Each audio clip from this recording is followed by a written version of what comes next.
Scientific Bible and Big Bang. Scientific Bible and Big Bang. Faith and reason sing our song. Scientific Bible and Big Bang. Scientific Bible and Big Bang. Scientific Bible and Big Bang. Bible science all belong. Scientific Bible and Big Bang.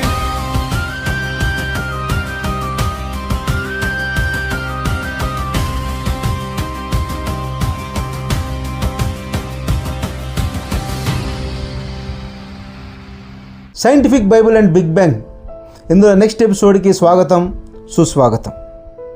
Last chapter the gospel of Jesus Christ and saviour. The gospel of Jesus Christ and saviour.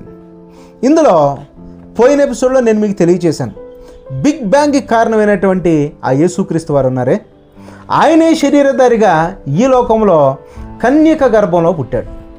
మరి కన్యక గర్భంలో పుట్టడం గురించి మీకు already సైన్స్లోంచి తెలుసు.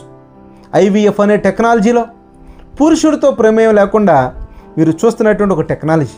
అలాగే యేసుక్రీస్తు వారు కూడా ఒక స్త్రీ గర్భంలో జన్మించి మరియమ్మ గర్భంలో పుట్టి అక్కడ తర్వాత ఈ లోకానికి వచ్చి దానినే వర్డ్ బికేమ్ ఫ్లెష్, కృపా సత్య సంపూర్ణుడిగా యేసుక్రీస్తు వారు ఈ లోకానికి వచ్చారు. లోకానికి వచ్చిన తర్వాత తను నేనే మార్గం, పరలోకానికి చేరాలంటే నేనే మార్గం, మీ పాపాలన్నీ కడగాలంటే నేనే మార్గం, మిమ్మల్ని క్షమించాలంటే నేనే మార్గం, ఆ దేవాది దేవుని దగ్గరికి తీసుకెళ్లాలంటే నేనే మార్గం, పరలోకానికి తీసుకెళ్లాలంటే నేనే మార్గం. మీ పాపాలన్నీ కడగాలేనంటే మీకు మీరు కడుక్కోలేరు కాబట్టి నేను మీ పాపాలను కడుగుతానని చెప్పి పాపాలన్నింటినీ యేసుక్రీస్తు వారు తన భుజాల మీద వేసుకున్నారు. అందుకే యేసుక్రీస్తు వారు ఏ పాపము చేయనప్పటికీ సిలువలో చనిపోయారు, తన ప్రాణాన్ని పెట్టారు. వాళ్ళందరూ చేతులకు మేకులు కొట్టారు, కాళ్ళకు మేకులు కొట్టారు, తలకు ముళ్ళ కిరీటం పెట్టారు. రక్తం అలా కారిపోతూ ఉంటే కారుతున్న ప్రతి రక్తపు బొట్టులో నీ ప్రతి పాపాన్ని కడిగారు. The word became flesh. Universe మొత్తాన్ని క్రియేట్ చేసి సూర్యుడిని, చంద్రుడిని, ఆకాశాన్ని, నక్షత్రాలను, గ్యాలక్సీలను మీరు చూస్తున్నటువంటి వాస్ట్ యూనివర్స్ని చేసినటువంటి ఆ దేవాది దేవుడు ఆయనే ఈ లోకానికి శరీరధారిగా కృపా సత్య సంపూర్ణుడిగా యేసుక్రీస్తు వారి లోకానికి వచ్చి పరలోకానికి నిన్ను తీసుకెళ్లాలని చెప్పి బలైపోయాడే, తన ప్రాణాన్ని పెట్టాడే. ప్రాణాన్ని పెడితేమన్నాడు తెలుసా? నీకోసమే ఇదంతా, నీకోసమే ఇదంతా. నువ్వు పరలోకాన్ని చేరాలని, పరలోకంలో నువ్వు రావాలని చెప్పి నీకోసం యేసుక్రీస్తు వారు చేసినటువంటి ఈ మరణ హోమం, ప్రాణాన్ని పెట్టడమే కాకుండా మూడో రోజు సమాధిలోంచి తిరిగి లేచాడు. The resurrection, victory over death. ప్రపంచంలో చనిపోయి తిరిగి లేచిన వన్ అండ్ ఓన్లీ వన్ యేసుక్రీస్తు. ప్రపంచంలో పుట్టిన ప్రతి వాళ్ళు చచ్చిపోయారు, యేసుక్రీస్తు మాత్రమే చనిపోయి తిరిగి లేచాడు. One and only one, victory over death. మరణాన్ని జయించినటువంటి యేసుక్రీస్తు వారు. The gospel call, Jesus is the way, the truth and the life. నిన్ను పిలుస్తూ ఉన్నాడు, ఈరోజు నిన్ను ఆహ్వానిస్తూ ఉన్నాడు. దా, నిన్ను కూడా నేను క్షమిస్తాను, నీ పాపాలను కూడా నేను కడుగుతాను.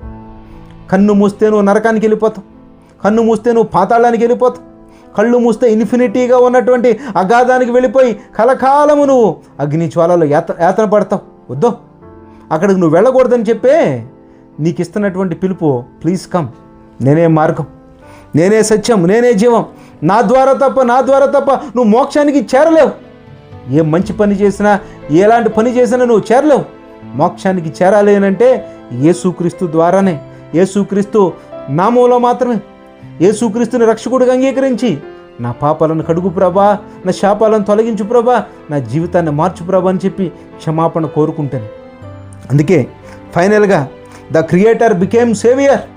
సృష్టి మొత్తాన్ని చేసిన ఆయనే సేవియర్గా, రక్షకుడిగా వచ్చి తన మధురమైనటువంటి ప్రేమ స్వరంతో నేను పిలుస్తున్నాను, రండి నా దగ్గరికి రండి, నా ప్రేమను అనుభవించండి, నా ప్రేమలో ఆనందించండి. మీరందరూ పరలోకానికి చేరాలని చెప్పి దేవుడు మిమ్మల్ని ఆహ్వానిస్తూ ఉన్నాడు. ఈ ఆహ్వానాన్ని, ద ఇన్విటేషన్, ఈరోజు మీ అందరి కోసం తెలియచేస్తున్నాం. మీరందరూ యేసుక్రీస్తుని స్వరక్షకుడిగా అంగీకరించండి. మీరు నేర్చుకుంటున్నటువంటి సైన్స్, మీరు నేర్చుకుంటున్నటువంటి ప్రకృతి, ఆ ప్రకృతి మొత్తం యేసు అంటే ఎవరో రీసౌండ్ ఇస్తుంది. అలాంటి యేసుక్రీస్తు దగ్గరకు మీరందరూ రావాలని చెప్పి ఈ బుక్ అయినటువంటి scientific Bible and Big Bang అయినటువంటి యేసుక్రీస్తు వారు, ఆ బిగ్ బ్యాంగ్గా ఉన్నటువంటి మహాశక్తి అయినటువంటి యేసుక్రీస్తు వారు ఈ లోకానికి తన శరీరాన్ని, మనుషుల్లాగే నీలాంటి శరీరంతో నీ లోకానికి వచ్చి ప్రాణాన్ని పెట్టి ప్రాణాన్ని విడిచాడు, చనిపోయాడు, తిరిగి లేచాడు. తిరిగి లేచిన తర్వాత అన్నాడు, నిన్ను కూడా ఇలాగ నిత్య జీవానికి తీసుకెళ్తాను, రండి నిత్య జీవానికి వెళ్దాం రండి. మీరు కూడా నాకులాగానే యేసు మార్గంలో నడవండి.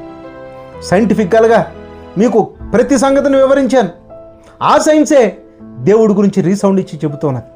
ఆ యేసుక్రీస్తు వారి కృప మీ అందరికీ తోడై ఉండి నడిపించునుగాక. ఆమేన్. మరి బుక్ను మీరందరూ కొనుక్కోండి, చదవండి, చదివి వినిపించండి. సైంటిఫిక్ ప్రపంచంలో ఉన్న జనాలకు దేవుడు అంటే ఏంటో తెలియచేయండి. ఎందుకనంటే సైన్స్లో నుంచి దేవుడి గురించి మనం చెబుతున్నాం. ఎవరి కోసమో తెలుసా?